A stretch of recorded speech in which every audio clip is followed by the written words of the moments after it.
नमस्कार, स्वागत है आप सभी का नया सवेरा के एक और खास अंक को लेकर हाजिर हूं मैं कृतिका। और अगले एक घंटे में हम जानेंगे देश दुनिया से जुड़ी तमाम बड़ी और छोटी खबरें। और इस अगले एक घंटे में मेरे साथ स्टूडियो में मेरा साथ देंगी मेरी सहयोगी भावना। सुप्रभात भावना। सुप्रभात कृतिका, धन्यवाद। तो अगले एक घंटे पावर पैक शो रहने वाला है, क्योंकि आज हम बड़ी और अहम खबरों पर बात करने वाले हैं। और इस बड़ी और अहम खबरों में सबसे पहले हम बात करेंगे, आज रूस कह रहा है प्रधानमंत्री मोदी वेलकम टू मॉस्को। जी हाँ, स्वागत है आपका मॉस्को में, क्योंकि स्वागत सत्कार की तैयारियां पूरी हो चुकी है। प्रधानमंत्री मोदी आज 3 दिवसीय यात्रा पर जा रहे हैं, विदेश यात्रा पर। प्रधानमंत्री रूस और ऑस्ट्रिया जा रहे हैं। और रूस में जब प्रधानमंत्री नरेंद्र मोदी और व्लादिमीर पुतिन की मुलाकात होगी तो कई नए आयाम स्थापित करने की बात भी हो रही है। और इसके साथ खबरें और भी होंगी, जिसमें आज झारखंड विधानसभा का विशेष सत्र होने वाला है, जिसमें हेमंत सोरेन सरकार विश्वास प्रस्ताव लेकर आएगी और साथ ही साथ कैबिनेट का विस्तार भी हो सकता है। कृतिका। बिल्कुल। और इसके साथ में जो अन्य खबरों की अगर हम बात करें तो आज सुप्रीम कोर्ट में सभी की जो है वो नजर रहेगी, क्योंकि नीट यूजी में पेपर लीक मामले पर कुल 38 याचिकाएं सुप्रीम कोर्ट के पास पहुंची हैं, जिन पर एक साथ सुप्रीम कोर्ट में आज सुनवाई होनी है। तो देखना होगा कि सुप्रीम कोर्ट इस सुनवाई करते हुए इस परीक्षा को लेकर क्या अपना अहम फैसला लेता है। बिल्कुल। इसके अलावा खबरें होंगी मॉनसून से जुड़ी हुई, क्योंकि मूसलाधार बारिश कई राज्यों में मुसीबत बनकर आई है। आपको बताएंगे उत्तराखंड, असम राज्यों के बारे में भी। साथ ही साथ खबरें होंगी खेल, कारोबार, एंटरटेनमेंट जगत की। आइए शुरुआत करते हैं सुबह की सुर्खियों के साथ।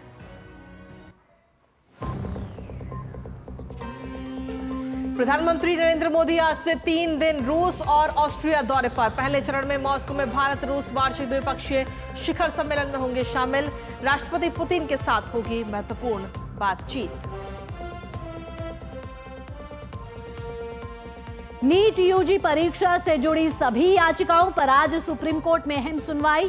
पेपर लीक और गड़बड़ियों के हैं आरोप। सीबीआई अब तक कई लोगों को कर चुकी है गिरफ्तार।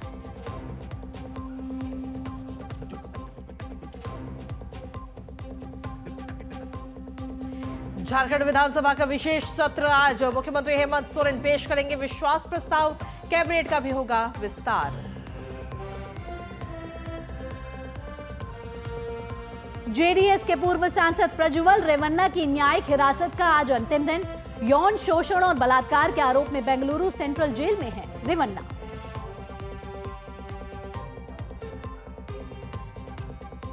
असम में बाढ़ की स्थिति चिंताजनक। 29 प्रभावित जिलों में लगभग 25 लाख लोग प्रभावित। मुख्यमंत्री लगातार प्रभावित इलाकों के दौरे पर। फ्रांस में राष्ट्रपति मैक्रो को बड़ा झटका। चुनाव के बाद मतगणना में वामपंथी गठबंधन को बढ़त। शाम तक तस्वीर हो जाएगी साफ।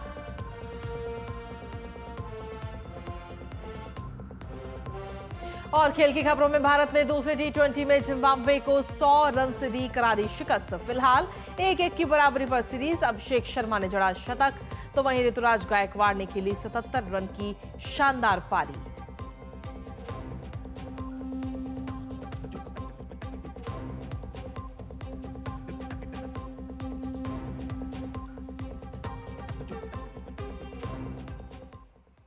तो सुर्खियों के बाद आप खबरें विस्तार से। और नया सवेरा में सबसे पहले नजर डाल लेते हैं देश भर की कुछ खास खबरों पर।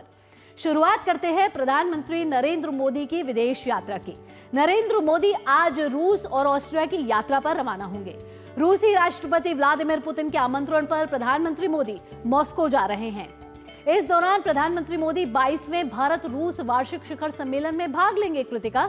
बिल्कुल। और इसी के साथ अगर देखा जाए तो कोविड के कारण से दरअसल ये शिखर सम्मेलन 3 साल के बाद हो रहा है। और प्रधानमंत्री मोदी की रूसी राष्ट्रपति पुतिन के साथ मीटिंग में कई अहम समझौतों पर मोहर लगने की भी सीधे तौर पर अगर देखी जाए तो संभावना कहीं ना कहीं नजर आती है। फिलहाल जो ये तस्वीरें हम अपने दर्शकों को दिखा रहे हैं, ये है वहां की तैयारी की, जब प्रधानमंत्री वहां पहुंचेंगे तो कितना स्वागत प्रधानमंत्री का किया जाएगा। हाँ, कहा जा रहा है रूस पूरी तरीके से तैयार है और प्रधानमंत्री नरेंद्र मोदी को कह रहा है वेलकम टू मॉस्को, स्वागत है आपका मॉस्को में। और प्रधानमंत्री नरेंद्र मोदी भारतीय समुदाय से भी बातचीत करेंगे। यात्रा के दूसरे चरण में प्रधानमंत्री मोदी ऑस्ट्रिया के दौरे पर रहेंगे। वे ऑस्ट्रिया के चांसलर और उच्च स्तरीय कारोबारी समूह के साथ प्रतिनिधि मंडल स्तर की वार्ता करेंगे। प्रधानमंत्री मोदी की ये पहली ऑस्ट्रिया यात्रा होगी।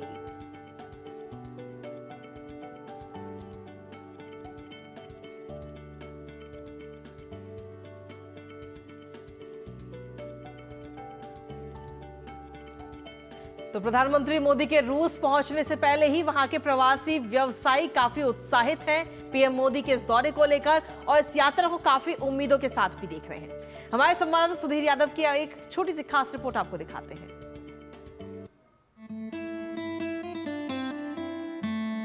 प्रधानमंत्री मोदी 8 और 9 जुलाई को रूस की आधिकारिक यात्रा पर आ रहे हैं और सबसे खास बात है यहाँ का जो इंडियन डायस्पोरा है तमाम उम्मीदों के साथ इस यात्रा को देख रहा है कि जब दोनों नेता बात करेंगे तो यहाँ का जो बिजनेस है, पीपल टू पीपल टाइज हैं, वो कैसे और ज़्यादा बेहतर होंगे। यहाँ के इंडियन डायस्पोरा में तमाम जो लोग हैं, तमाम बिजनेसेस जुड़े हुए हैं, उनसे हमने बात की कि आखिर क्या चीज़ों की ज़रूरत है और इंडियन डायस्पोरा इस यात्रा को किन उम्मीदों से देखता है।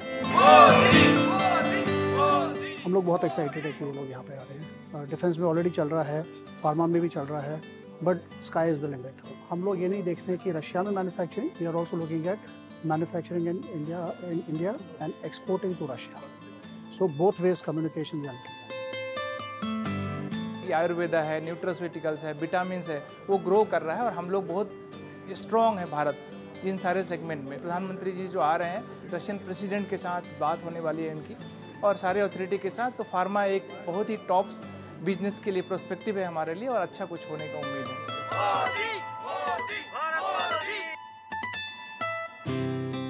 सिर्फ 1-2 कंपनी ही इंपोर्ट करती थी इंडिया से, ज़्यादातर लोग चाइना से इंपोर्ट करते थे। लेकिन मेजर जो क्वांटिटी है हम लोग इंडिया से इंपोर्ट कर रहे हैं, वो जो मोदी की वजह से ही हो पाया है। भारतीय समाज इस तरह से पूरा आत्मविश्वास के साथ विविध देशों में जो दिखाई दे रहा है, इसका पूरा क्रेडिट प्रधानमंत्री मोदी जी को है। રશિયામાં સાહેબ આપનું સ્વાગત છે। ગુજરાતીઓ અને ઇન્ડિયન ડાયસ્પોરા તમારું ખૂબ ખૂબ વેલકમ કરવા માટે અમે વેઇટ કરી રહ્યા છીએ અને તમારા આવવાથી ખૂબ જ ઉત્સાહિત છીએ। પૂરા ગુજરાતી સમાજ અને પૂરો ભારતીય સમાજ ઉત્સાહિત છે।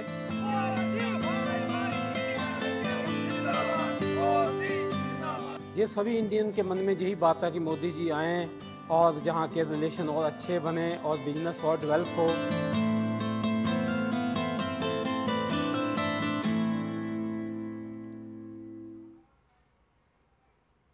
तो रूस में भारतीय समुदाय बेहद उत्साहित नजर आ रहा है और आपको पल पल की खबर दे रहे हैं डीडी न्यूज पर और आपको बता रहे हैं कि प्रधानमंत्री नरेंद्र मोदी आज रूस यात्रा पर रवाना होंगे और उसके बाद दूसरे चरण में प्रधानमंत्री नरेंद्र मोदी का ऑस्ट्रिया दौरा रहेगा। भारत रूस की ये जो बैठक होने वाली है 22वां शिखर सम्मेलन, उस पर दुनिया भर की निगाहें टिकी हुई हैं और मॉस्को से ही ग्राउंड जीरो से हमारे संवाददाता भी हमारे साथ ज्यादा जानकारी के साथ जुड़ चुके हैं। सुधीर यादव, सुधीर आपसे ताजा अपडेट लेना चाहेंगे। अगर देखा जाए तो भारत रूस के जो संबंध है वो 7 दशकों से भी पुराने हैं और भारत रूस के संबंधों की बात की जाए, मित्रता की बात की जाए तो ऑल वेदर फ्रेंडशिप है, हर मौसम की दोस्ती है। जब प्रधानमंत्री नरेंद्र मोदी आज 2019 के बाद पहली बार रूस जा रहे हैं तो किस तरीके की उम्मीदें हैं वहां पर? रक्षा और ऊर्जा क्षेत्र की बात की जाए तो क्या कोई करार देखने को मिल सकता है? बिल्कुल, देखिए जाहिर तौर पर आपने कहा जो टाइम टेस्टेड फ्रेंडशिप है वो हमेशा नज़र आई है। जब हमें ज़रूरत पड़ी तब रशिया हमारे साथ हमेशा खड़ा रहा और ये न केवल भारतीय नेतृत्व के मन में बल्कि भारतीय जनमानस के मन में भी ये बिल्कुल साफ तौर पर दिखता है कि रशिया हमारा पारंपरिक तौर पर दोस्त रहा है। यहाँ की अगर हम बात करें तो यहाँ जो भारतीय समुदाय है वो बहुत उत्साहित है। प्रधानमंत्री आज दोपहर यहाँ पहुँचेंगे और सबसे पहले उनको सेरेमोनियल वेलकम दिया जाए। उनके सम्मान में प्रेसिडेंट पुतिन है उन्होंने रात्रि भोज का आयोजन किया है। कल के दिन की अगर हम मैं बात करूं तो कल का उनका बहुत कॉम्पैक्ट और बहुत बिजी शेड्यूल है। सुबह सबसे पहले वो जो भारतीय समुदाय है उसको संबोधित करेंगे। भारतीय समुदाय लगातार उम्मीदों की नज़र से देख रहा है। जिस तरीके से अभी हाल ही के समय में अगर बात करें बिजनेस में, डिफेंस इंडस्ट्रीज में हम बहुत पहले से कॉर्पोरेट कर रहे हैं, हमारा कोलैबोरेशन बहुत अच्छे स्तर पर है, हम स्ट्रैटेजिक पार्टनरशिप की दौर में आगे बढ़ रहे हैं। लेकिन टेक्सटाइल की बात करें, फार्मा की बात करें और कई दूसरे ऐसे एरियाज हैं, खासतौर पर एनर्जी सेक्टर की बात करें। देखिए एनर्जी सेक्टर में जिस तरीके से हाल के वक्त में जिस तरह से वेस्ट के सैंक्शंस के बाद भारत और रूस में एनर्जी सेक्टर को लेकर जिस तरीके से कोलैबोरेशन बढ़ा है, बहुत सारी चीज़ें सामने आई हैं, उसको किस तरीके से एक स्थायित्व प्रदान किया जाए इस चीज़ पर बातचीत हो सकती है।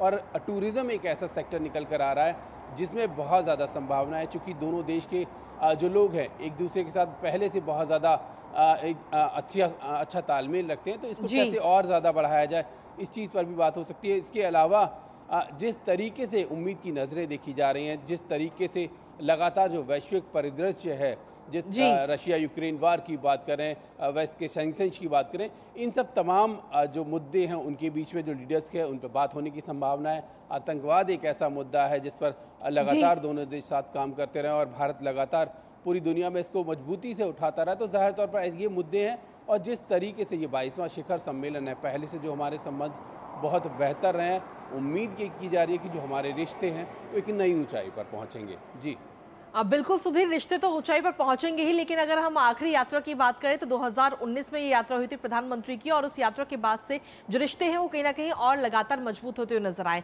फिलहाल अब आज 5 साल बाद दोबारा प्रधानमंत्री वहां पर जा रहे हैं, तो ऐसे में आगे और किस तरीके से रिश्ते मजबूत होंगे और भारत के नजरिए से अगर हम देखें तो कितनी लाभदायक ये यात्रा साबित होगी?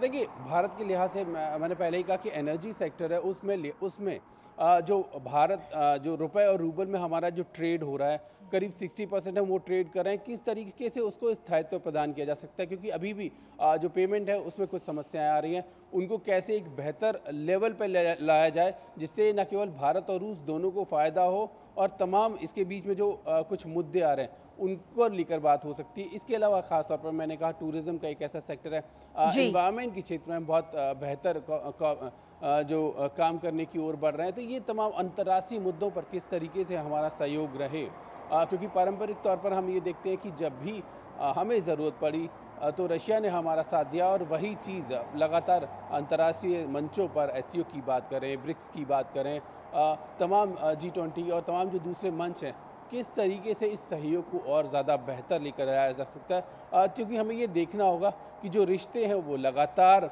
अगर हम 2000 से देखें, 2010 में स्ट्रैटेजिक पार्टनरशिप का जो हमारा दर्जा रहा, अब 2021 से 2+2 डायलॉग है। रशिया 3 देशों में से है, ऑस्ट्रेलिया, जापान, अमेरिका और रूस की बात करें तो रूस उन देशों में है जिसमें हम 2+2 डायलॉग रखते हैं।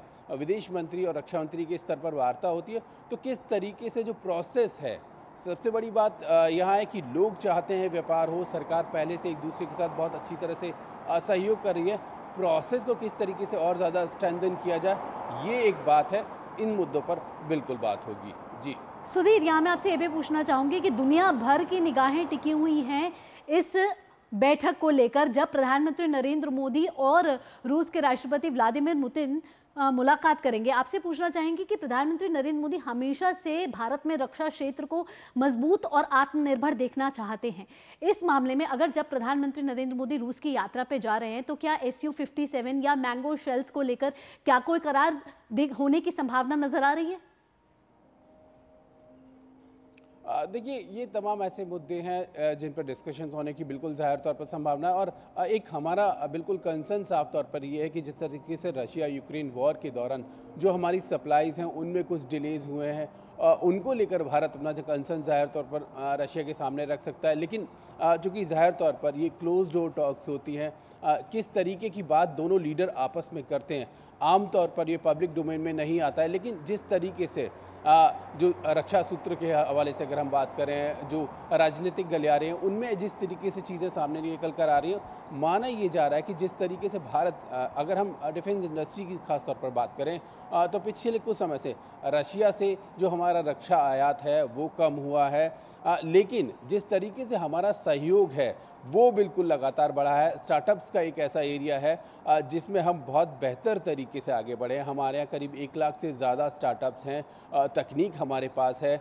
किस तरीके से रशिया इसमें और ज़्यादा एक बेहतर साझेदार के तौर पर उभर सकता है, क्योंकि रक्षा क्षेत्र में हम जाहिर तौर पर देखते हैं कि जो नीच टेक्नोलॉजीज़ हैं उसमें किस तरीके से भारत उसमें मदद कर सकता है, भारत और रूस एक दूसरे की आपस में सहयोग कर सकते हैं। ये तमाम ऐसे मुद्दे हैं जिन पर डिस्कशंस होंगे। तो कहीं ना कहीं सुधीर, राजनीतिक, व्यापारिक, सामरिक संबंधों में देखा जाए तो भारत रूस जो है पुराने दोस्त रहे हैं, और जब आज ये बैठक होगी तो नए आयाम बनते हुए नजर आएंगे और ये रिश्ते और प्रगाढ़ होते हुए नजर आएंगे। सुधीर, फिलहाल इन तमाम जानकारियों के लिए आपका बहुत बहुत धन्यवाद।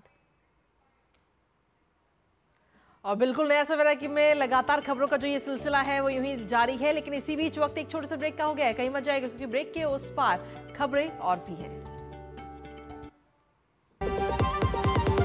लाल रंग इसका अपार, तीखा कम है फिर भी स्वाद। बेमिसाल बेमिसाल MDH Kashmiri. MDH Kashmiri. MDH। मैं क्या जी सब जानते हैं, जहाँ दिखे मारियो, अपना समझ के खा लियो। स्वाद से सबको दीवाना कर दे, दीवाना कर दे।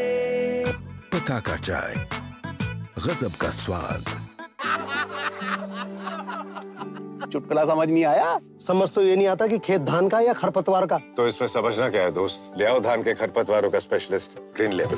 IIL के ट्रैक्टर ब्रांड का ग्रीन लेबल, धान के खरपतवारों का स्पेशलिस्ट। मुथूट फाइनेंस ने सदियों से आपके भरोसे को कायम रखा है और हमेशा रखेंगे। मुथूट फाइनेंस, सदियों का भरोसा हमेशा के लिए। इंडिया का number 1 most trusted financial services brand. तो गोल्ड लोन के लिए कॉल करें 1-800-313-1212।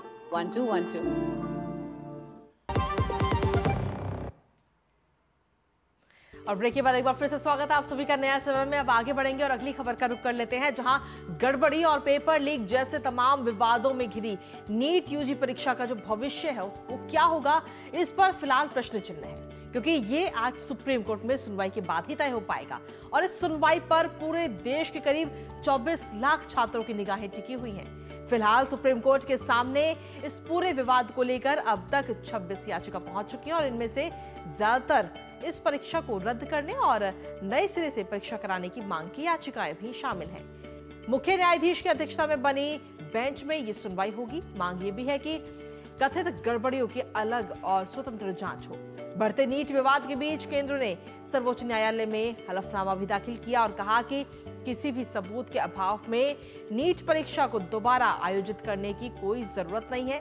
तर्क दिया गया है कि दोबारा परीक्षा कराने से वास्तविक उम्मीदवारों के जीवन पर प्रतिकूल असर पड़ेगा और ऐसे में अब फैसला सुप्रीम कोर्ट के हाथ में है।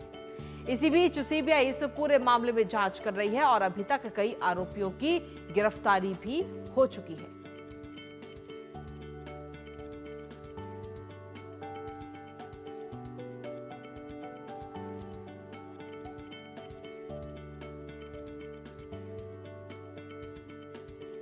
और नया सवेरा में आगे बढ़ते हुए नेशनल टेस्टिंग एजेंसी ने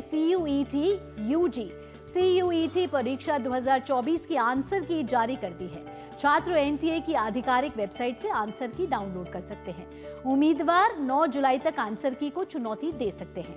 CUET परीक्षा की आंसर की जारी होने के साथ ही एक सप्ताह के भीतर परीक्षा परिणाम भी जारी होने की उम्मीद की जा रही है।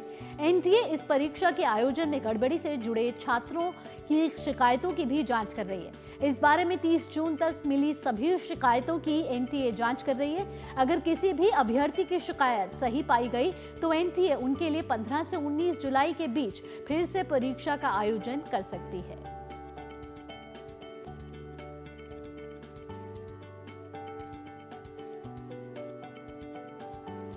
और इसी पर ताजा अपडेट ले लेते हैं। हमारे साथ में हमारे सहयोगी विकास सारथी इस वक्त जुड़ रहे हैं। विकास, आज सभी की निगाहें जो है वो सुप्रीम कोर्ट में होंगी, जिसमें खासतौर पर अगर देखा जाए तो जो छात्र हैं जो इस परीक्षा में शामिल हुए हैं उनकी सबसे ज्यादा निगाहें टिकी हुई हैं सुप्रीम कोर्ट पर कि आज क्या अहम फैसला सुप्रीम कोर्ट की तरफ से सुनाया जाएगा। हालांकि कुल मिलाकर देखा जाए तो करीब 26 याचिकाएं हैं जो सुप्रीम कोर्ट के पास में पहुंची है, जिनमें से अधिकतर याचिकाएं इस बात की है कि इस परीक्षा को ही रद्द कर दिया जाए।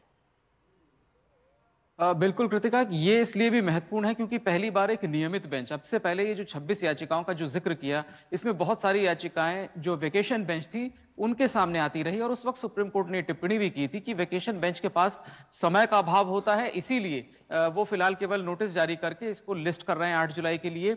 आज एक नियमित बेंच, वो भी चीफ जस्टिस की अगुवाई वाली बेंच, इसके मामले की सुनवाई करेगी। पिछली सुनवाई में हमने ये भी देखा था, कोर्ट ने एनटीए को कहा था कि आपके जो जी विकास आपकी आवाज हम तक पहुंच नहीं पा रही है। करना पड़ जी, पिछली सुनवाई पर अगर आप याद करें तो सुप्रीम कोर्ट ने एनटीए को बोला था कि जो भी इसमें गड़बड़ियां हैं उनको आप या तो खुद दूर करें या सुप्रीम कोर्ट को इसमें दखल देना होगा। तो अब एनटीए ने जो जो कदम उठाए हैं, जैसे आप याद करें कि ग्रेस मार्क्स को हटा करके दोबारा परीक्षा कराने का निर्णय खुद एनटीए का था, उस पर नियमित बेंच सुनवाई के समय कितनी सहमत होती है ये देखना होगा।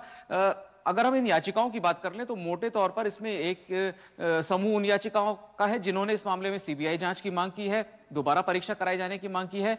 कुछ याचिकाएं इसमें ऐसी हैं जो परीक्षा से पहले ही दाखिल की गई थी और उसमें यह कहा गया था कि उन्हें गड़बड़ी की और पेपर लीक की पूरी आशंका है, तो वो पिटीशन सुप्रीम कोर्ट में पहले से ही लंबित थी। इन सब पर सुप्रीम कोर्ट आज सुनवाई करेगा। इस बीच में एनटीए भी सुप्रीम कोर्ट पहुंची थी और हाई कोर्ट में जो लंबित मामले हैं उन सबको सुप्रीम कोर्ट ट्रांसफर करने की मांग की थी, जिसके बाद कोर्ट ने हाई कोर्ट में चल रही सभी कार्रवाई पर स्टे देकर के उस पर भी नोटिस किया हुआ है। तो ये मुख्य तौर पर 3-4 तरीके की मांगे हैं याचिकाओं में, जिन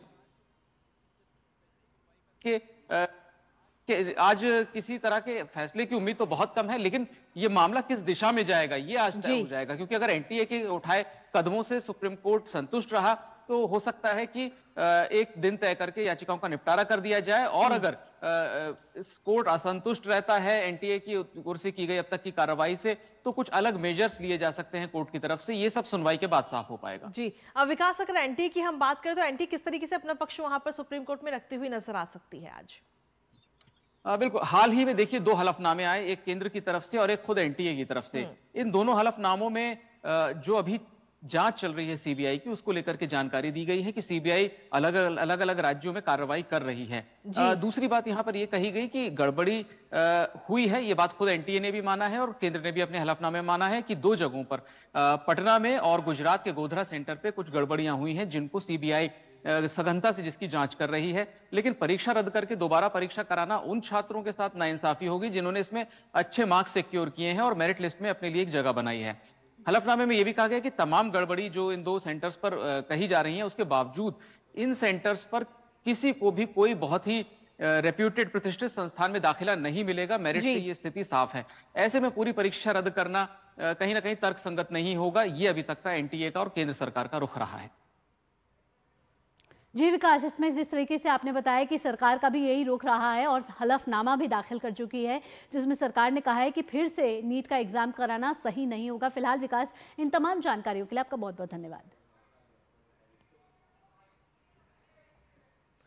तो बिल्कुल जिस तरीके से देखा जाए तो सुप्रीम कोर्ट पर आज हम सभी की निगाहें टिकी हुई है, क्योंकि करीब 26 याचिकाएं पेपर लीक मामले से जुड़ी हुई जिन पर आज सुप्रीम कोर्ट इकट्ठा सुनवाई करेगा। और अगर देखा जाए तो इस फैसले से सीधे तौर पर लाखों की संख्या में ऐसे छात्र हैं जो सीधा इससे ताल्लुक रखते हैं और उन सभी छात्रों की निगाहें जो हैं वो आज सुप्रीम कोर्ट पर लगातार टिकी रहेंगी। बिल्कुल सही कहा कृतिका, अपने 24 लाख छात्रों की निगाहें इस सुनवाई पर टिकी हुई हैं, क्योंकि सुप्रीम कोर्ट का जब फैसला आएगा तो पता चलेगा कि क्या नीट की जो परीक्षा है वो फिर से होगी या नहीं।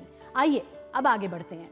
बिल्कुल, मकान खरीदारों और बिल्डरों के लिए पूरे देश में एक मॉडल बिल्डर बार एग्रीमेंट बनाने की मांग वाली याचिका पर आज सुप्रीम कोर्ट अहम सुनवाई करेगा।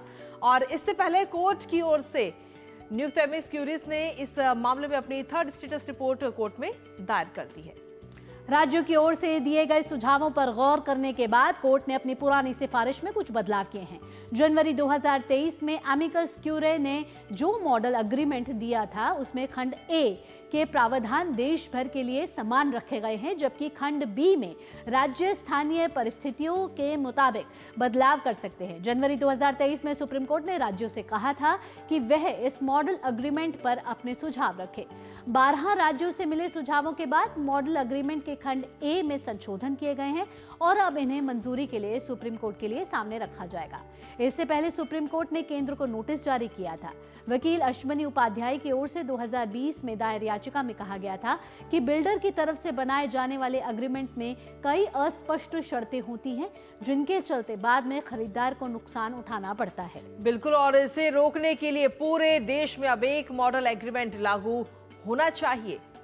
तो हालांकि देखना होगा इस पूरे मामले में भी सुप्रीम कोर्ट में आज अहम सुनवाई होनी है और सुनवाई में सुप्रीम कोर्ट की तरफ से क्या कुछ अहम फैसला लिया जाता है इस पर भी हमारी नजर लगातार बनी रहेगी। चलिए, वक्त तो चला एक छोटे से ब्रेक का। ब्रेक के बाद झारखंड में आज एक अहम खबर आ रही है। हेमंत सोरेन की जो सरकार है वो आज विधानसभा के विशेष सत्र में विश्वास प्रस्ताव रखने वाली, इससे जुड़ी तमाम जानकारी आप तक साझा करेंगे। रुक रहे हैं एक छोटे से ब्रेक के लिए। आप जुड़े रहिए डीडी न्यूज के साथ। बढ़िया है, प्राकृतिक हल्दी, मिर्ची, धनिया नहीं, मिर्ची, धनिया, हल्दी, MDH। बात जब पीढ़ियों के लिए बनने वाले घर की हो तो जिम्मेदारी बड़ी हो जाती है। गैलेंट समझता है ये जिम्मेदारी। अब डबल एम रिब्स के साथ गैलेंट एडवांस TMT रीबार, निर्माण का रियल हीरो। ज्यादा उपज और भरपूर मुनाफा भी। दोनों मिलेंगे टोरी से। एक हाथ में खरपतवार की हार और दूसरे हाथ में ज्यादा पैदावार। समझे? IIL के ट्रैक्टर ब्रांड का टोरी। अब खरपतवार होगा हक्का बक्का, बढ़ेगा मक्का। हरदम तैयार है, बिल्कुल तैयार है,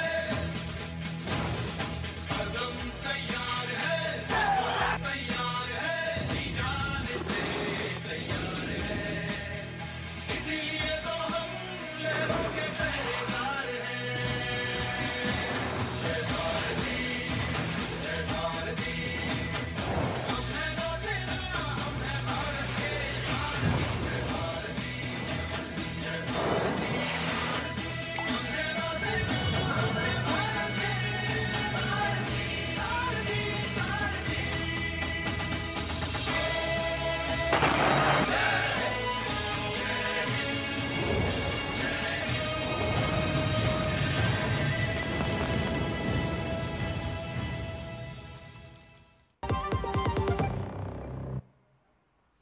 और ब्रेक के बाद एक बार फिर से स्वागत है आप सभी का नया सवाल में। जैसे कि ब्रेक से पहले भावना ने बताया कि अब बात हम झारखंड विधानसभा को लेकर करेंगे, क्योंकि झारखंड विधानसभा में हेमंत सोरेन सरकार आज फ्लोर टेस्ट होना है और इसके लिए आज विधानसभा का विशेष सत्र भी बुलाया गया है। मुख्यमंत्री हेमंत सोरेन ने झारखंड मुक्ति मोर्चा के सभी विधायकों को सदन में मौजूद रहने का निर्देश दिया है। सहयोगी दल कांग्रेस, RJD और भाकपा ने भी अपने विधायकों को विश्वास मत के दौरान सदन में मौजूद रहने के निर्देश दिए हैं। 81 सदस्यीय झारखंड विधानसभा में 5 सीटें फिलहाल खाली हैं। विश्वास मत हासिल करने के लिए 39 विधायकों का समर्थन जरूरी है। सत्तारूढ़ गठबंधन के पास 46 विधायकों का समर्थन है, जिसमें JMM के 27, कांग्रेस के 17 और राजद व भाकपा का एक विधायक इसमें शामिल है। तो वहीं विपक्ष में 27 विधायक हैं, जिनमें भाजपा के 24 और आजसू के 3 विधायक इसमें शामिल हैं। 3 विधायक निर्दलीय भी हैं। तो विश्वास मत हासिल करने के बाद आज झारखंड कैबिनेट का विस्तार भी होगा।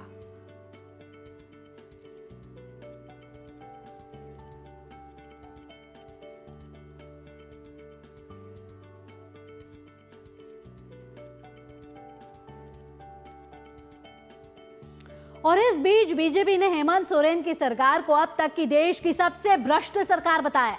भाजपा विधायक दल की बैठक के बाद विधानसभा में नेता प्रतिपक्ष अमर कुमार बाउरी ने JMM सरकार को स्वार्थी और परिवारवादी बताते हुए कहा कि इनकी सत्ता में जन कल्याण नहीं होगा।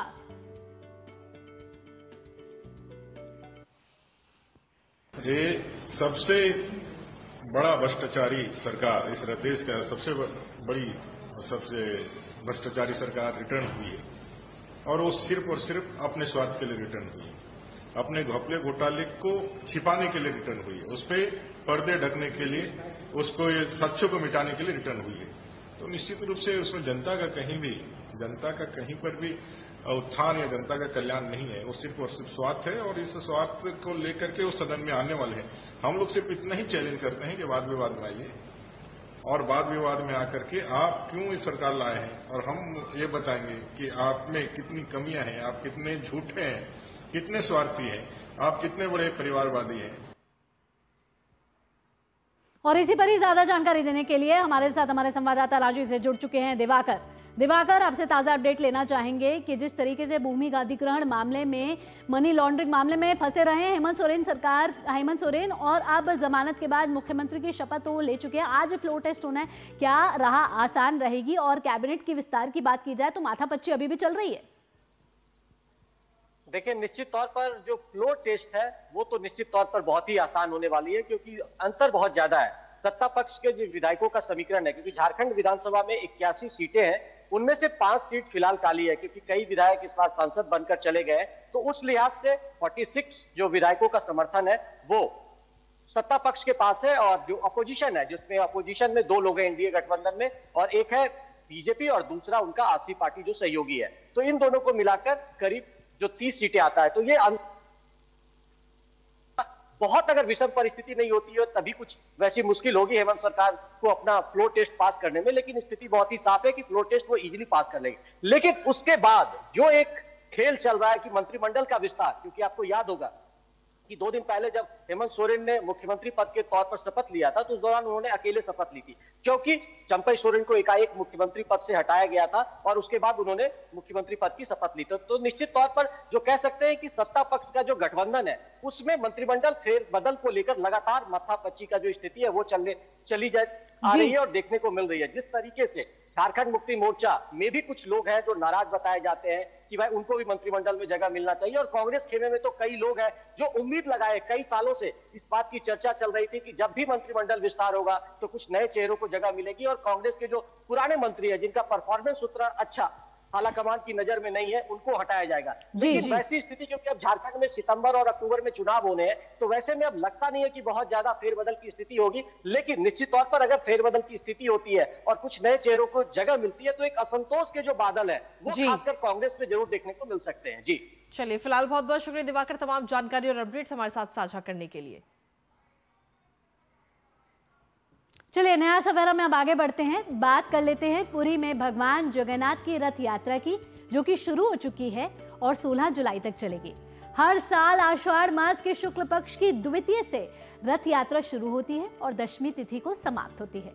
भगवान जगन्नाथ के पहले भक्त और पुरी के राजा गजपति महाराज ने परंपरा निभाते हुए सोने की मूठ वाली झाड़ू से रथ के मार्ग की सफाई की। और वहीं आपको बता दें कि इस रस्म को छेरा पहरा के नाम से जाना जाता है। विधि विधान के साथ शुरू हुई इस धार्मिक यात्रा में राष्ट्रपति द्रौपदी मुर्मू सहित ओडिशा के राज्यपाल रघुवर दास और मुख्यमंत्री मोहन चरण मांझी समेत केंद्रीय शिक्षा मंत्री धर्मेंद्र प्रधान भी वहां पर मौजूद रहे। इस दौरान पूर्व मुख्यमंत्री नवीन पटनायक ने भी इस पावन अवसर पर पहुंचकर प्रभु जगन्नाथ का आशीर्वाद लिया। मान्यताओं के अनुसार बहन सुभद्रा के साथ हर साल भगवान श्री कृष्ण और बड़े भाई बलराम रथ पर सवार होकर नगर भ्रमण के लिए निकलते हैं और अपनी मौसी के घर गुंडीचा मंदिर जाते हैं। इनमें सबसे आगे बलराम जी का रथ, बीच में बहन सुभद्रा का रथ और सबसे पीछे जगन्नाथ जी का रथ होता है।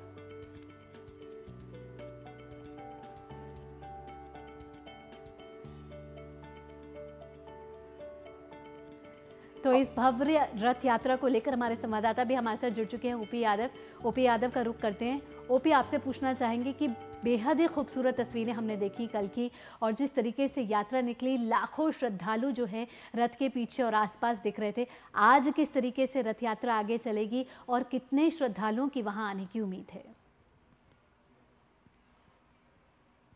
धर्म, अध्यात्म और संस्कृति के बैकुंठ कहे जाने वाले पुरी में रविवार को भगवान बलभद्र, बहन सुभद्रा और भगवान जगन्नाथ की रथ यात्रा शुरू हुई।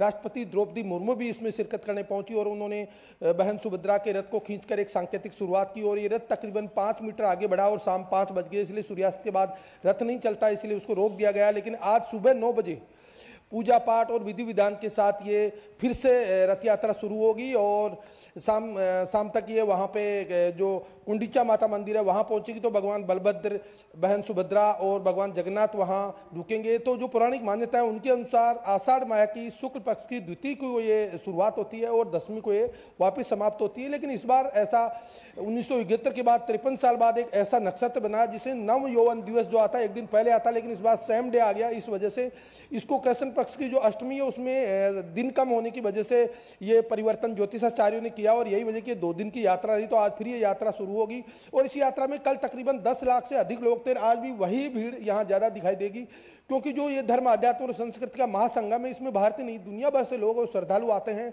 और एक पारंपरिक और जो रिचुअली तरीके से इसको मनाया जाता है, इसलिए आस्था के साथ साथ इसमें लोग एक संस्कृति को जोड़कर भी देखते हैं। और यही वजह कि लगातार ये कार्यक्रम जब भी सतत आयोजित किया जाता है उसमें संख्या नहीं केवल बढ़ती है बल्कि उसके प्रति लोगों का जोश, जज्बा और जुनून और आस्था भी बढ़ती जाती है।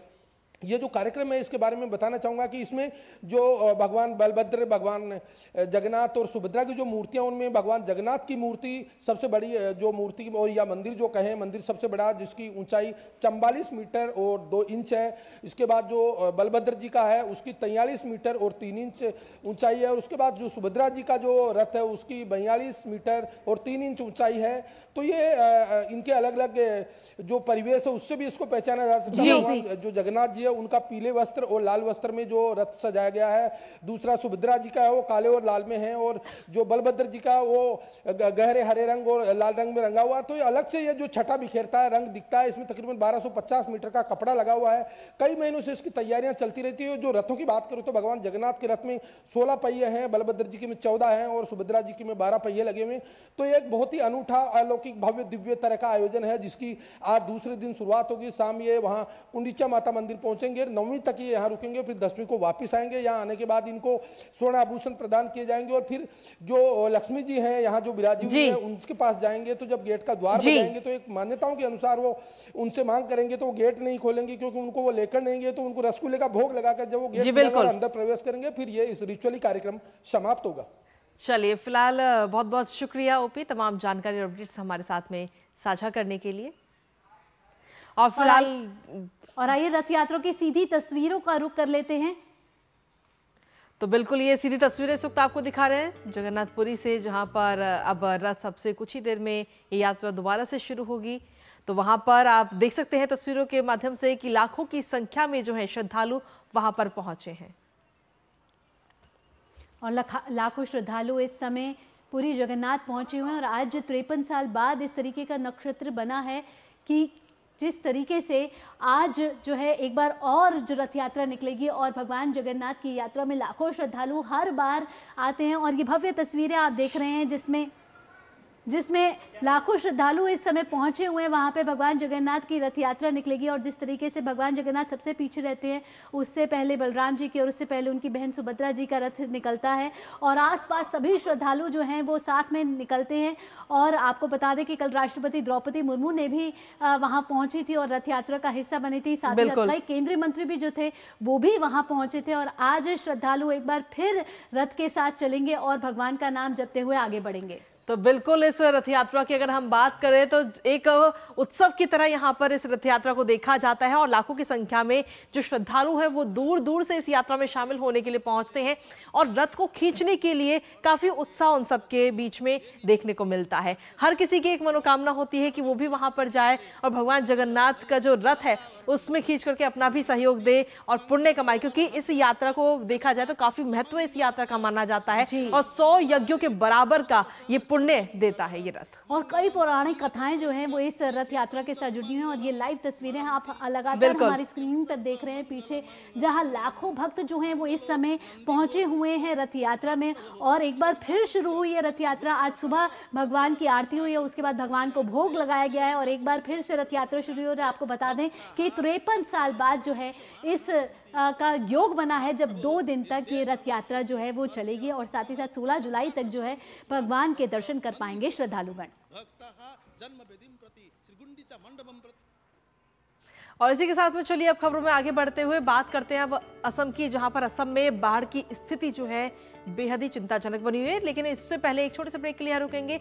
ब्रेक के उस पर बात करेंगे असम में बाढ़ की चिंताजनक स्थिति को लेकर।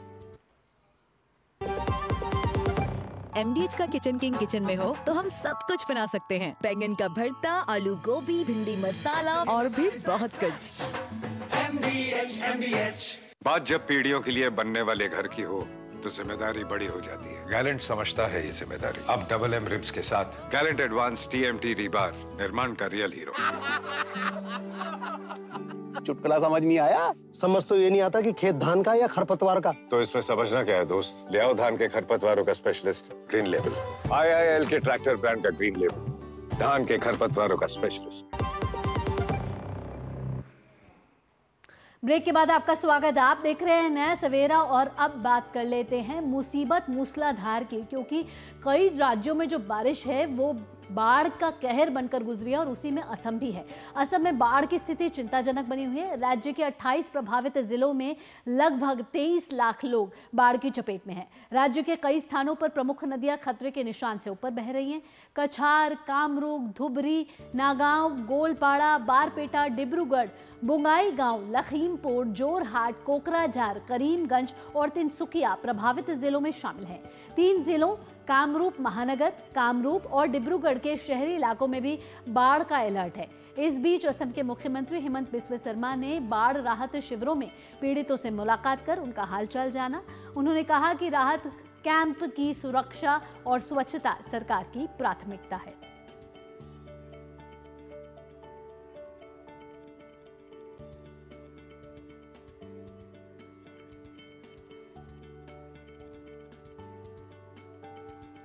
तो ये तो बात रही असम की, जहां पर स्थिति जो है बेहद ही चिंताजनक बनी है। हालांकि मुख्यमंत्री जो है वो पल पल की अपडेट जरूर ले रहे हैं, लेकिन इसके साथ ही अब बात उत्तराखंड की करेंगे, जहां भारी बारिश और बाढ़ के चलते जनजीवन अस्त व्यस्त हो चुका है और मौसम विभाग की ओर से राज्य में रेड अलर्ट भी जारी किया गया है। साथ ही चारधाम यात्रा के रोके जाने की वजह से लगभग 2500 तीर्थयात्री वहां पर फंसे हुए हैं। राज्य में बीते एक सप्ताह से लगातार भारी बारिश होने के कारण पर्वतीय क्षेत्रों में भूस्खलन भी हो रहा है।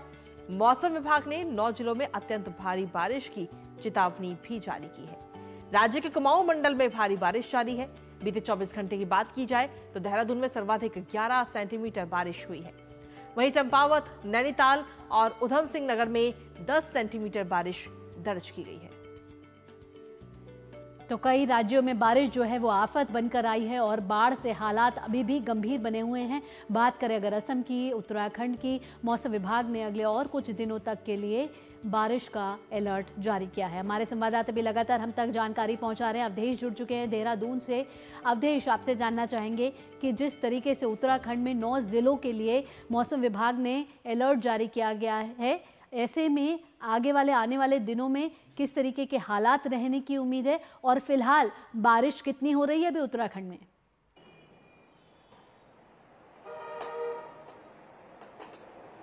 देखिए बिल्कुल कृतिका, बारिश जो है, जो मौसम विभाग ने 2 दिन का जो अलर्ट जारी किया था हैवी से वेरी हैवी रेन का, तो जो पहाड़ के जो उत्तराखंड के गढ़वाल और कुमाऊं मंडल के जो पर्वतीय अंचल है वहां पर जो है बारिश लगातार जारी है। कहीं पर बारिश रुकी है और कहीं पर लगातार जारी है।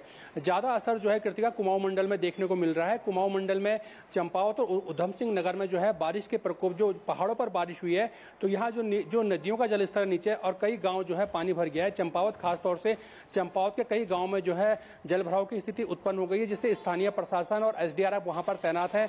गांव वालों को सुरक्षित स्थानों पर भेजा जा रहा है। यही हालत उधम सिंह नगर है, उधम सिंह नगर में हो रखी है। उधम सिंह नगर के कई गांव जो है, जो जनजीवन है वहाँ अस्त व्यस्त हो गया। जल भराव के कारण जो है गाँव के लोगों को जो है सुरक्षित स्थानों पर ले जाया जा रहा है। वहाँ कुमाऊं मंडल में गोला, कोसी, सरयू तीनों नदियां उफान पर हैं और जो नदियों के आसपास के तट हैं, आसपास के इलाके हैं, वो खाली कराए जा रहे हैं। खुद मुख्यमंत्री पुष्कर सिंह धामी जो पूरी घटना पर नजर बनाए हुए हैं, उन्होंने एसडीआरएफ, एनडीआरएफ को अलर्ट मोड पर रहने के लिए कहा है, स्थानीय प्रशासन को अलर्ट मोड पर रहने को कहा है। साथ ही जिन गाँव में जलभराव की स्थिति ज्यादा है, क्योंकि लगातार पहाड़ पे बारिश होने से पानी नीचे मैदानों की तरफ आ रहा है, तो वहां पर वो गाँव खाली कराए जा रहे हैं। कई गाँव के लोग खाली करने को तैयार नहीं है।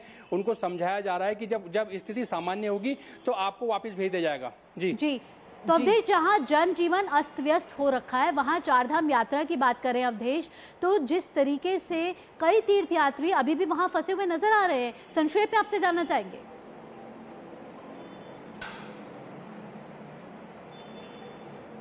जी बिल्कुल कृतिका, दरअसल कृतिका जो 7 और 8 तारीख को जो मौसम विभाग ने हैवी और वेरी हैवी रेन का अलर्ट किया था, तो उसके बाद जो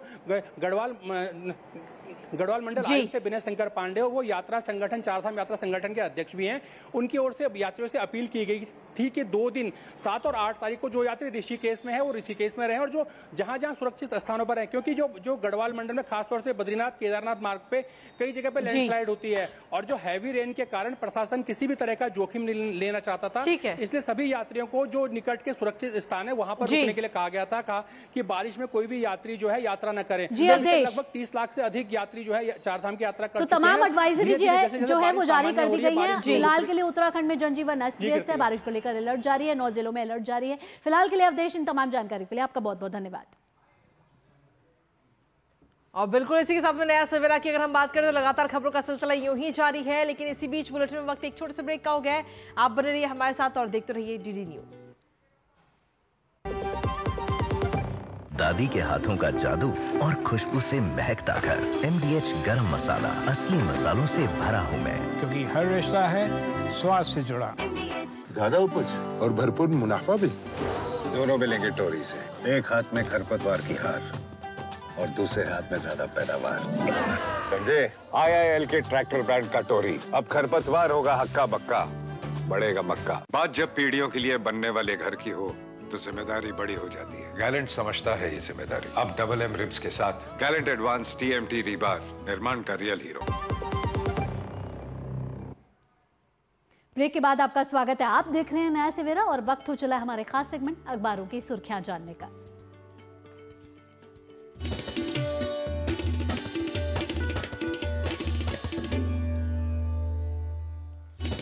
और अखबारों की सुर्खियां जानने के लिए सीधा रुक करते हैं हमारी सहयोगी संध्या का। संध्या, आज के अखबारों की अगर हम बात करें तो क्या कुछ अहम सुर्खियां उनमें प्रकाशित की गई हैं? जी कृतिका और भावना, अखबारों की सुर्खियों की अगर बात करें तो प्रधानमंत्री नरेंद्र मोदी के रूस के दौरे को लेकर के आज सभी प्रमुख अखबारों में ये खबर प्रमुखता के साथ प्रकाशित की गई है और बताया है कि 3 साल बाद मॉस्को में प्रधानमंत्री नरेंद्र मोदी पुतिन से मिलने वाले हैं और साथ ही ये भी बताया है कि किस तरह से भारत और रूस का व्यापार होता है। कई अहम बिंदुओं के साथ इस खबर को प्रकाशित किया गया। इसके अलावा आज के अखबारों में हमें देखने को मिली है विश्व प्रसिद्ध पुरी की रथ यात्रा, जिसमें जन सैलाब उमड़ा। प्रधानमंत्री नरेंद्र मोदी और साथ ही साथ राष्ट्रपति, उपराष्ट्रपति और राज्यपाल ने सभी देशवासियों को इसकी शुभकामनाएं भी प्रकाशित की और साथ ही साथ गृह मंत्री अमित शाह और राष्ट्रपति द्रौपदी मुर्मू भी इस रथ यात्रा में शामिल हुई। तो इस खबर को आज प्रमुखता के साथ लिया गया है। इसके अलावा जनसत्ता अखबार में आज पहले पेज पर एक खबर प्रकाशित की गई है जिसमें लिखा है कि पश्चिम बंगाल में राज्यपाल व सरकार में के टकराव में गृह मंत्रालय का अब दखल देखने को मिला है और कोलकाता पुलिस आयुक्त उपायुक्त के खिलाफ अनुशासनात्मक कार्रवाई शुरू कर दी गई है। तो इस खबर को आज प्रमुखता के साथ लिया है। इसके अलावा नवभारत टाइम्स अखबार की बात करें तो आज इस अखबार ने लिखा है कि भारी बारिश लैंडस्लाइड से 4 धाम यात्रा अस्थायी तौर पर रविवार को रोक दी गई थी। इस खबर को आज प्रकाशित किया गया है। इसके अलावा राष्ट्रीय सहारा अखबार ने आज पहले पेज पर एक अहम और खास खबर प्रकाशित की और बताया है कि आयुष्मान के तहत 10 लाख तक का इलाज मुफ्त करने की तैयारी चल रही है।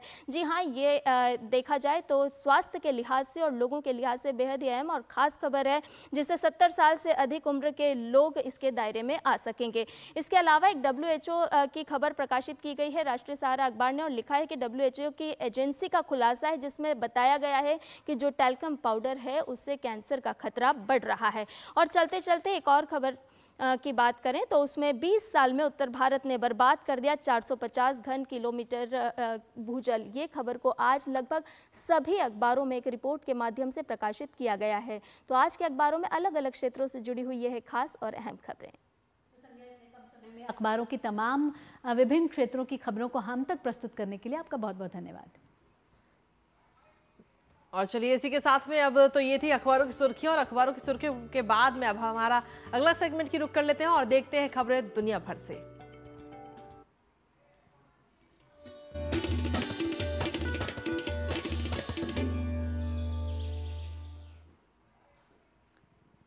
फ्रांस में रविवार को चुनाव संपन्न होने के बाद मतगणना जारी है। चुनाव परिणाम आ जाने की उम्मीद है। रुझानों में एकजुट हुए वामपंथी गठबंधन को बढ़त मिलती हुई दिख रही है। वहीं राष्ट्रपति इमैनुअल मैक्रों का गठबंधन और दक्षिणपंथी गठबंधन पिछड़ता हुआ दिखाई दे रहा है। विशेषज्ञों के मुताबिक देश में त्रिशंकु सरकार बनती हुई दिखाई दे रही है। आपको बता दें कि फ्रांस की संसद का कार्यकाल 2027 में खत्म होना था, लेकिन यूरोपीय संघ में 9 जून को अपनी पार्टी रेनेसा की बड़ी हार के बाद राष्ट्रपति मैक्रों ने समय पूर्व संसद भंग कर दी और ये बड़ा जोखिम लिया। दरअसल मैक्रों सरकार गठबंधन के सहारे चल रही है। उनके गठबंधन के पास सिर्फ 250 सीटें थी और हर बार कानून पारित करने के लिए उन्हें अन्य दलों से समर्थन जुटाना पड़ता था।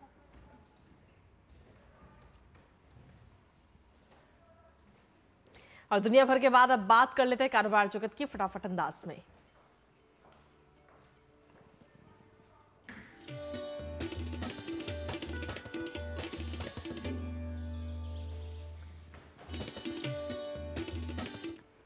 वित्त मंत्री निर्मला सीतारमण ने बजट तैयार करने की प्रक्रिया के तहत उद्योग जगत और सामाजिक क्षेत्र के प्रतिनिधियों सहित विभिन्न संबंधित लोगों के साथ विचार विमर्श पूरा कर लिया है। जून महीने में 15,000 से ज्यादा कंपनियों ने भारत में अपनी यूनिट सेटअप करने के लिए पंजीकरण कराया है। इसमें कई विदेशी कंपनियां भी शामिल हैं। दैनिक उपयोग के घरेलू सामान बताने वाली कंपनियों की राजस्व वृद्धि चालू वित्त वर्ष में 7 से 9% के बीच रहने का अनुमान। विदेशी पोर्टफोलियो निवेशकों ने जुलाई के पहले सप्ताह में भारतीय शेयर बाजार में शुद्ध रुपए से 7,900 करोड़ रुपए से अधिक का निवेश किया। क्विक कॉमर्स यूनिकॉर्न जेप्टो की बिक्री अगले 18 से 24 महीनों में ऑफलाइन रिटेल दिग्गज डी-मार्ट से आगे निकल सकती है। हरित ऊर्जा क्षेत्र की कंपनी नेक्स्ट जेन एनर्जिया ने अगले 10 साल में देश में 5000 ग्रीन डीजल और संपीड़ित बायोगैस पंप खोलने की योजना बनाई है। और कारोबार जगत के बाद आप खबरें खेल जगत से हमारे खास सेगमेंट स्पोर्ट्स ट्रैक में।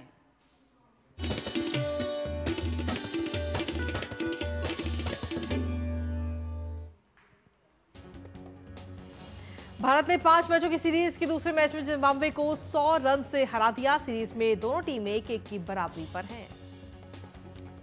भारत और दक्षिण अफ्रीका की महिला टीमों के बीच 3 मैचों की T20 सीरीज का दूसरा मुकाबला बारिश की वजह से रद्द। भारत के स्टीपलचेज एथलीट अविनाश सांवले ने अपने नाम एक नया रिकॉर्ड दर्ज कर लिया है। सांवले ने डायमंड लीग में 8 मिनट और 9.91 सेकंड का समय लेकर अपने पिछले रिकॉर्ड को तोड़ दिया है।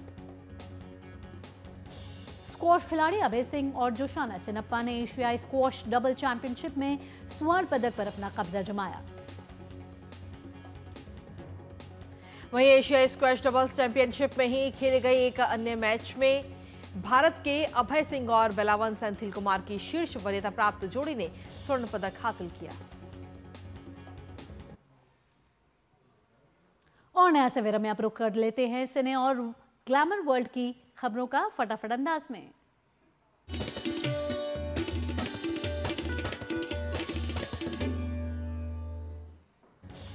दूरदर्शन पर जल्द ही एक नया रियलिटी शो खेत खेत में प्रसारित होने जा रहा है, जो भारत का पहला फार्मिंग रियलिटी शो होगा। ओरछा के महल में फिल्म भूल भुलैया 3 की शूटिंग हो रही है। फैंस को फिल्म का बेसब्री से इंतजार। फिल्म देवरा पार्ट 1 का निर्देशन कोराताला शिवा कर रहे हैं। इस फिल्म में जूनियर एनटीआर और जानवी कपूर के साथ साथ सैफ अली खान, श्रीकांत भी नजर आएंगे। श्रद्धा कपूर और राजकुमार राव स्टार फिल्म स्त्री 2 15 अगस्त को रिलीज होगी। हॉरर कॉमेडी फिल्म का फैंस को बेसब्री से इंतजार। फिल्म बैड न्यूज में विकी कौशल, त्रिपाठी डिमरी और अमी विर्क और नेहा धूपिया मुख्य किरदार में नजर आएंगे। फिल्म 19 जुलाई को रिलीज होगी। जानवी कपूर की फिल्म उलझ 2 अगस्त को सिनेमाघरों में होगी रिलीज। जानवी कपूर के अलावा आदिल हुसैन, राजेश तेलंग और जितेंद्र जोशी भी मुख्य भूमिका में आएंगे नजर। और चलिए आगे बढ़ते हुए बात कर लेते हैं मौसम की।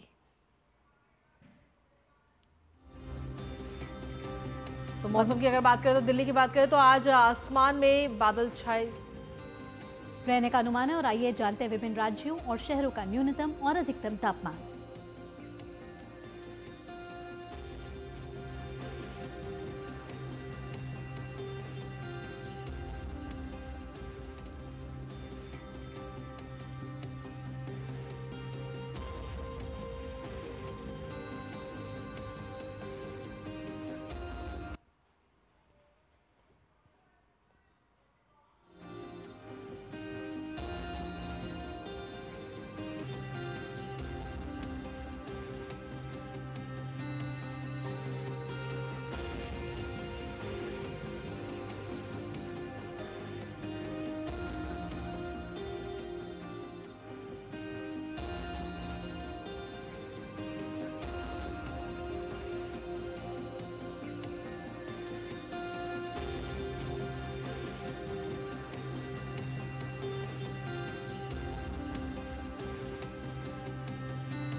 और नया सवेरा के आज के इस अंक में वक्त हो चुका है आपसे विदा लेने का, लेकिन नया सवेरा के बाद भी खबरों का जो ये सिलसिला है वो डीडी न्यूज पर यूं ही लगातार जारी रहेगा। और जाते जाते आपको दिखाते हैं अमेरिका के लास वेगस से स्फीयर 4th ऑफ जुलाई उत्सव की मनमोहक दृश्य। आप इन दृश्यों का आनंद लीजिए और आपका दिन मंगलमय हो।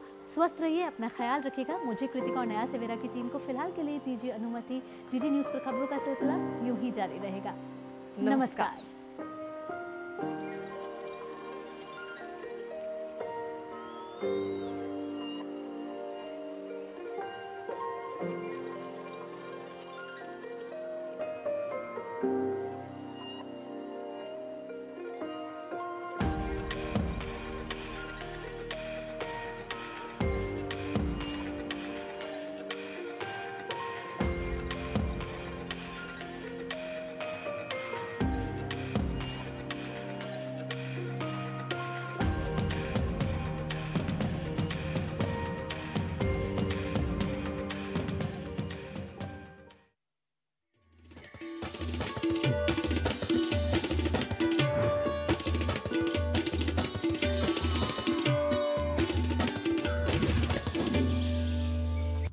नया सवेरा के प्रायोजक थे गैलेंट एडवांस रैबर, निर्माण का रियल हीरो।